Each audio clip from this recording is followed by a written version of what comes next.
اللہ کا جو وزڈم ہے اور ہمارا جو وزڈم ہے, ہماری جو عقل ہے, اس کا مقابلہ ہی نہیں. بالکل, ہم بہت لمیٹڈ بینگز ہیں.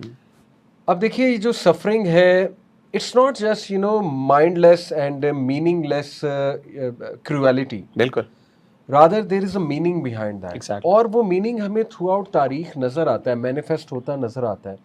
کئی پینفل واقعات ہوتے ہیں جن سے بڑی خیر نکلتی ہے, جن سے ہیومینٹی کی ڈائریکشن ٹھیک ہوتی ہے اوور آل, جس سے ہیومینٹی کی ایمپتھی جاگتی ہے, جس سے حق والے لوگوں کو اور اچھا کام کرنے کا موقع ملتا ہے, اسٹرینتھ ملتی ہے. پھر وہ لوگ جو سفرنگ سے گزر رہے ہیں وہ اگزامپل بنتے ہیں جب وہ پیشنس شو کرتے ہیں, اسٹرینتھ شو کرتے ہیں, ریزیلینس شو کرتے ہیں. اور ان کے لیے انشاءاللہ ون ون ہے کہ وہ جنت میں بھی جائیں گے, اسپیشلی غزہ کے جو بچے ہیں اور جو لوگ شہید ہو رہے ہیں وہاں پہ. تو اللہ تعالیٰ جو ہے وہ آل وائز ہے, اس کی کیا حکمت ہے.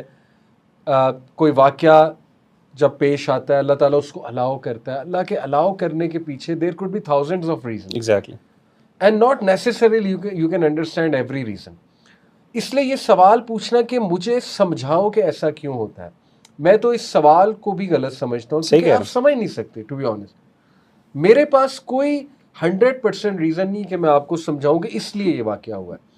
Yes I can tell you some things کہ قرآن میں یہ ہے تو مے بی اس کے پیچھے یہ حکمت ہو, یہ حکمت. اصل حکمت کیا, اللہ نوز بیسٹ. اور اللہ سبحانہ تعالیٰ آل گڈ ہے, آل وائز ہے. اللہ تعالیٰ صرف خیر ہی دیتا ہے. خیر سے مراد ہے یعنی ایون کوئی مصیبت ہے, کوئی شر ہے, اس سے بھی خیر ہی نکالتا ہے اللہ رب العالمین.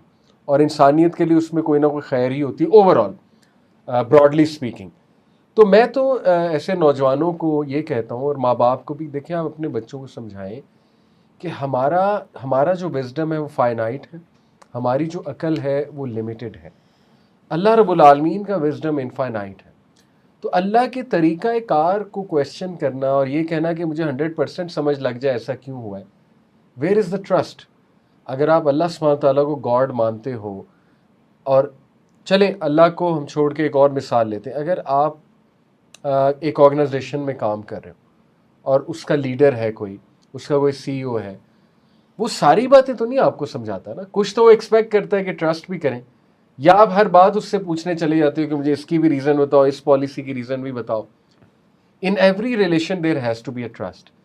تو yes I empathize with this generation کہ it does sound it does look very کیا کہنا چاہیے, پینفل, اور آؤٹ آف ایمپتھی. شاید ان کے دل بڑے نرم ہیں تو وہ یہ سوچتے ہیں کہ یار اگر میں ہوتا تو میں تو انوالو ہوتا یہاں پہ. جیسے ایک بچے کو میں ڈوبتے دیکھ رہا ہوں تو ایز اے ہیومن بینگ میں تو انوالو ہوں گا, لیکن اللہ رب العالمین کیوں نہیں انوالو ہو رہا.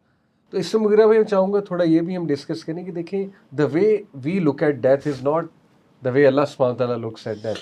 Death itself is another beginning. یعنی کئی ایسے لوگ ایسے ہوتے ہیں نا, جیسے مثال کے طور پہ اگر ان کی سفرنگ بہت زیادہ بڑھ جاتی ہے تو اللہ تعالیٰ ان کی سفرنگ کو دور کرنے کے لیے اپنے پاس بلا لیتے ہیں. کیونکہ آپ کو پتہ ہے کہ اللہ تعالیٰ جب کسی بندے سے محبت کرتے ہیں تو آبویسلی اللہ تعالیٰ اس کے لیے رحمت اور آسانی تبھی پیدا کریں گے. اور جو مرضی کر لیں علی بھائی, دنیا جو ہے چاہے آپ جیسی مرضی گزارے ہو, اس میں کوئی نہ کوئی اس میں آزمائشیں ہی آزمائشیں ہیں.